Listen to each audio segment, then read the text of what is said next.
ดียามเช้าทุกคนเนาะมื้อนี้มาเฮ็ดเวียกเฮ็ดงานแดดกระจ่างปางเลยเนาะถือว่าอากาศร้อนมื้อนี้เนาะแต่เก่านี่เป็นยามหนาวเนาะถือว่าเฮ็ดเวียกก็ปกติเนาะทุกคนยามร้อนแบบนี้เนาะเฮาเฮ็ดเวียกเฮ็ดงานตามปกติของเฮาเนาะแต่ว่าเวียกงานบางคนก็ไปหารับจ้างบางคนก็ไปกลหมอกกลมันบางคนก็ไปตัดไม้ตักตอกเนาะบ่ว่าเวียกงานตัวใดเนาะ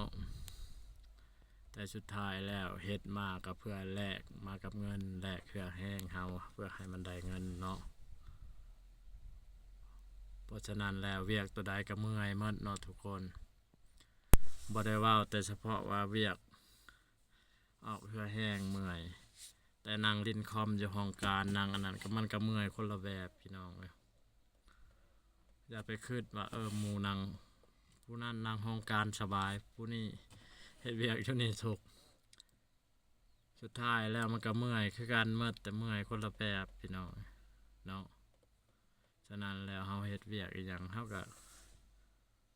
เฮ็ดตามเพื่อตามแห้งเฮามีนี่แหละเนาะข้าวเฮ็ดได้เฮาก็เฮ็ดได้คือกันเนาะอย่าไปคิดท้ออย่าไปคิดอันนั้นเนาะมันเมื่อยหมดทุกคนนั่นแหละเฮ็ดอีหยังกันเนาะทุกคนเนาะฉะนั้นฝากให้กำลังใจไผที่ออก